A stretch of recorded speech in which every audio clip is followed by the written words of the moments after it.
नाज़रीन अस्सलाम वालेकुम। आप देख रहे हैं सियासी टीवी। कौमी खुने में आप सबका इस्तकबाल है। मैं मोहम्मद सिद्दीक। सबसे पहले सुर्खियों पे एक नज़र डालते हैं।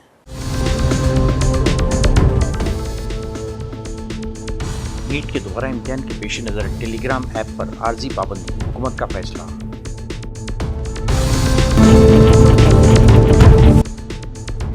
भवानीपुर की शिकिस्त को ममता बनर्जी ने किया चैलेंज। कलकत्ता हाईकोर्ट में खुद अर्जी दाखिल करने पहुंची।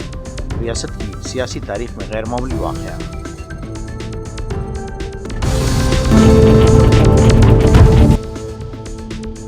मोदी को स्लोवाकिया के आला तरीन सरकारी एजाज से नवाजा गया। आज करेंगे फ्रांस में G7 इजलास में शिरकत।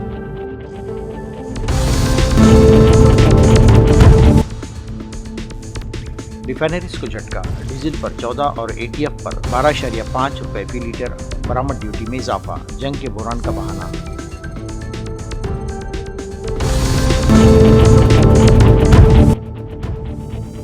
सोने की कीमत में गिरावट का सिलसिला जारी। चांदी भी 4,400 रुपये हुई सस्ती। खरीदारों में मसरत।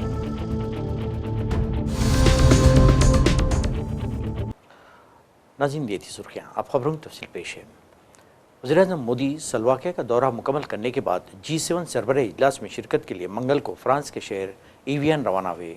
इस दौरान वो कुछ देर के लिए स्विट्ज़रलैंड के शहर जेनेवा में रुके, जहाँ हवाई अड्डे पर उनके स्विट्ज़रलैंड के सदर गाय पार्मेलिन से मुलाकात हुई। मोदी ने इस मुलाकात की इत्तला सोशल मीडिया पर एक पोस्ट के जरिए देते हुए कहा, कुछ देर कबल जेनेवा पहुंचा हूं, जहां से G7 सरबराही इजलास में शिरकत के लिए एवियन जाऊंगा। इससे कबल स्लोवाकिया ने वज़ीर-ए-आज़म मोदी को मुल्क के आला तरीन सरकारी एजाज़ the order of the warrant double cross first class से नवाजा। स्लोवाकिया के 3 रोज़ा दौरे पर गए मिस्टर मोदी को सर पीटर पेलेग्रिनी ने पीर की रात एक खुसूसी तकरीब में स्लोवाकिया के आला तरीन सरकारी एजाज़ the order of the white double cross first class से नवाजा। वज़ीर-ए-आज़म ने इस खुसूसी एजाज़ के लिए सदर स्लोवाकिया की हुकूमत और अवाम का तहे दिल से शुक्रिया अदा किया। वज़ीर-ए-आज़म ने इस एजाज़ को हिंदुस्तान और स्लोवाकिया के लोगों को जोड़ने वाली अपनायत, एतमाद और मोहब्बत का सबूत करार देते हुए उम्मीद जाहिर की कि ये एजाज़ दोनों मालिक के आने वाली नस्लों को उनकी खुसूसी दोस्ती को मज़ीद मजबूत बनाने के लिए तरगीब देगा। ये वज़ीर-ए-आज़म मोदी को मिलने वाला 23वां बैनुल-अक़वामी आलमी एजाज़ है। हुकूमत ने national eligibility test cum entrance test NEET UG के दोबारा इम्तिहान के पेश नज़र फौरी पैगाम रसानी के ऐप टेलीग्राम पर 22 जून तक आर्जी पाबंदी आयद कर दी है। ये इक़दाम नेशनल टेस्टिंग एजेंसी की सिफारिश पर वज़ारत इलेक्ट्रॉनिक और इत्तलाती टेक्नोलॉजी ने उठाया है। हुकूमत के इस फैसले के बाद कोई भी सारिफ 22 जून तक इस ऐप का इस्तेमाल नहीं कर सकेगा। इसके अलावा 23 जून तक टेलीग्राम पर किसी भी पैगाम में तरमीम भी नहीं की जा सकेगी। NTA ने हुकूमत के इस फैसले का खैर मकदम किया है। इदारे का कहना है कि धोखाधड़ी करने वाले गिरोह मुबैना तौर पर नीट के उम्मीदवारों को फ़रेब देने के लिए टेलीग्राम का इस्तेमाल करते थे और पर्चा लीक होने के झूठे दावे करते थे। NTA के मुताबिक Indian cyber crime coordination centre ने NTA और रियासती पुलिस से मौसूल होने वाली मालूमात की बुनियाद पर कई टेलीग्राम चैनल्स, ग्रुप्स और बोट्स को बंद करवाने में मदद की है। NTA ने बताया कि एक एक करके चैनल के खिलाफ कार्रवाई करने के बावजूद ख़तरा मुकम्मल तौर पर ख़त्म न होने की वजह से प्लेटफॉर्म की सतह पर पाबंदी लगाने का फ़ैसला किया गया है। मग़रिबी बंगाल की साबिक़ वज़ीर-ए-आला ममता बनर्जी ने भवानीपुर असम्बली इंतखाबात के नताइज को चैलेंज करते हुए कलकत्ता हाई कोर्ट से रुजू किया है। इस इंतखाब में इन्होंने मग़रिबी बंगाल के मौजूदा वज़ीर-ए-आला शुवेंदु अधिकारी के हाथों 15,105 वोटों के फ़र्क से शिकस्त हुई थी। अर्जी में इंतखाब से मुताल्लिक़ तमाम रिकॉर्ड और दस्तावेज़ात को महफूज रखने के साथ साथ कई दीगर कानूनी इक़दाम का मुतालबा किया गया है। इस मौके पर ममता बनर्जी के साथ डेरिक ओब्रायन, डोला सेन, कल्याण बनर्जी मौजूद थे। साबिक़ वज़ीर-ए-आला के इस कदम को रियासत की सियासी तारीख़ में गैर मामूली करार दिया जा रहा है, क्योंकि ये मुसलसिल दूसरी बार है जब ममता बनर्जी ने अधिकारी के हाथों शिकस्त के बाद इंतखाबी अर्जी के ज़रिए हाई कोर्ट का रुख किया है। काबिल ज़िक्र है कि ममता बनर्जी की जानिब से ये नई दरख्वास्त ऐसे वक्त में दाखिल की गई जब 2021 के नंदीग्राम असम्बली इंतखाबात के नताइज के खिलाफ उनकी पहले से दायर करदा अर्जी अब भी अदालत में ज़ेर समाअत है। उधर कीर्ति आज़ाद ने ममता बनर्जी के इस फैसले की तायद करते हुए कहा है कि इलेक्शन कमीशन में इलेक्शन में बड़े पैमाने पर धांधली की गई है, इससे कोई इनकार नहीं कर सकता। और गद्दारों के हवाले से बात करते हुए उनका कहना था कि जो पार्टी के ना हो सके वो किसी के कैसे हो सकते हैं। उन्होंने कहा कि अब उनके बीच में खुद फूट पड़ गई है। वह दीदी है, सब जानते हैं, ममता बंदोपाध्याय। दूसरी है गद्दारों की पार्टी। गद्दारों के बीच में आपस में बगावत हो गई है कि 2 मंत्री में 2 मंत्री बनेंगे तो बनेंगे कौन, मिलेगा मिनिस्टर ऑफ स्टेट, लेकिन आपस में बगावत है। समझ नहीं आ रहा है कि लीडर कौन बनेगा। मजेदार बात यह है, जिस पॉलिटिकल पार्टी में वो जुड़े हैं, जिसका नाम nationalist citizens party of India है, उनका कोई भी सदस्य पार्लियामेंट में नहीं है, लेकिन ये सभी उस पार्टी में जा रहे हैं। ये वो पार्टी है जो रजिस्टर्ड अनरिकॉग्नाइज्ड पॉलिटिकल पार्टी है इलेक्शन कमीशन ऑफ इंडिया में, यानी इसका कोई दायित्व नहीं है, अभी अस्तित्व नहीं है। ये रजिस्टर्ड अनरिकॉग्नाइज्ड है, उसमें चले गए। पार्लियामेंट में इनका कोई रिप्रेजेंटेशन नहीं है। यानी ये वही बात हो गई कि तुम किसी, जैसे कॉर्पोरेट अफेयर्स में होता है, किसी कंपनी में घुस जाओ। ये डेमोक्रेटिक नहीं है काम।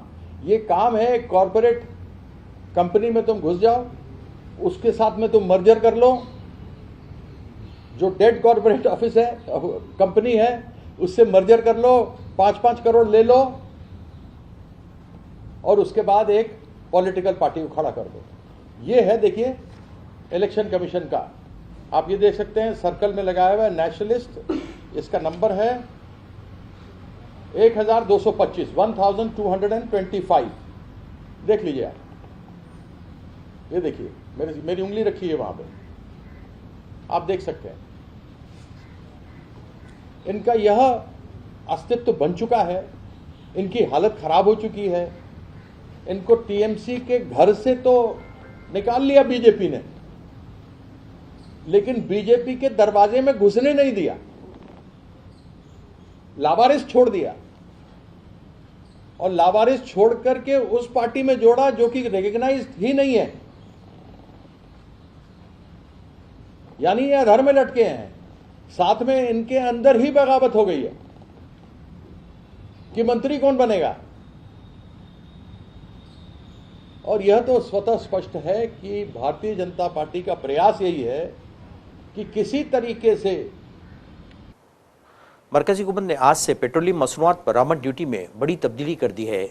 डीजल और एविएशन टरबाइन फ्यूल पर लगने वाली ड्यूटी में इजाफा कर दिया गया है। डीजल की बरामद पर अब 14 रुपये फी लीटर की खुसूसी इजाफी एक्साइज ड्यूटी नाफिस होगी। वहीं एटीएफ की बरामद पर 12.5 रुपये फी लीटर SEVD अदा करनी होगी। पेट्रोल की बरामद पर फिलहाल मौजूदा ड्यूटी में कोई तब्दीली नहीं की गई है। इसकी शरह पहले की तरह ही 1.5 रुपये फी लीटर बरकरार रहेगी। हुकूमत की जानिब से ये बरामद फ़ीसद सबसे पहले 27 मार्च को नाफिज की गई थी। इस वक्त मगरबी एशिया में जारी बहरान की वजह से बैनुल-अक़वामी बाज़ार में खाम तेल और पेट्रोलियम मसनूआत की तलब और कीमतों में इजाफा हुआ था। ऐसे हालात में रिफाइनरीज़ के लिए घरेलू बाज़ार के बजाय बरामद करना ज़्यादा फ़ायदेमंद हो रहा था।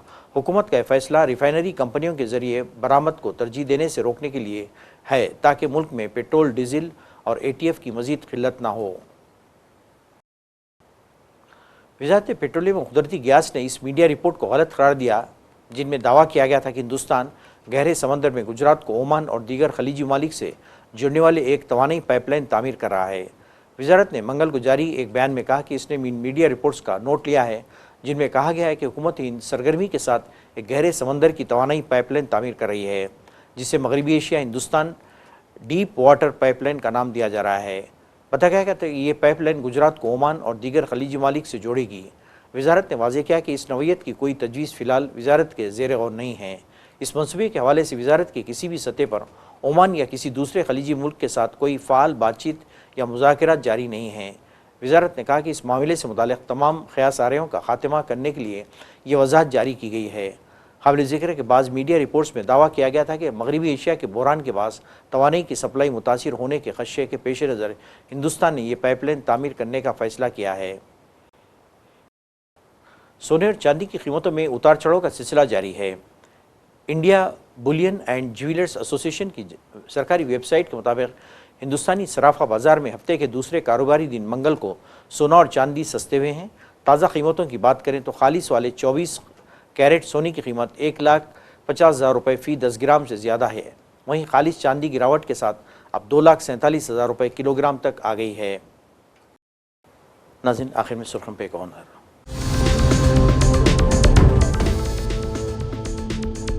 नीट के दोबारा इम्तिहान के पेश नज़र टेलीग्राम ऐप पर आर्जी पाबंदी, हुकूमत का फैसला।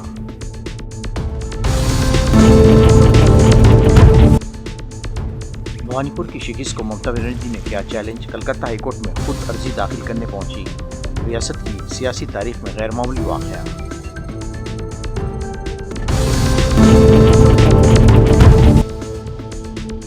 मोदी को स्लोवाकिया के आलातरीन सरकारी एजाज से नवाजा गया। आज करेंगे फ्रांस में G7 इजलास में शिरकत।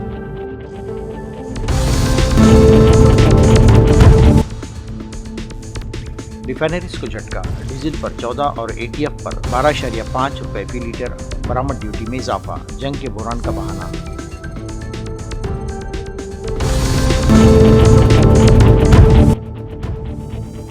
सोने की कीमत में गिरावट का सिलसिला जारी, चांदी भी 4,400 रुपये हुई सस्ती, खरीदारों में मसरत।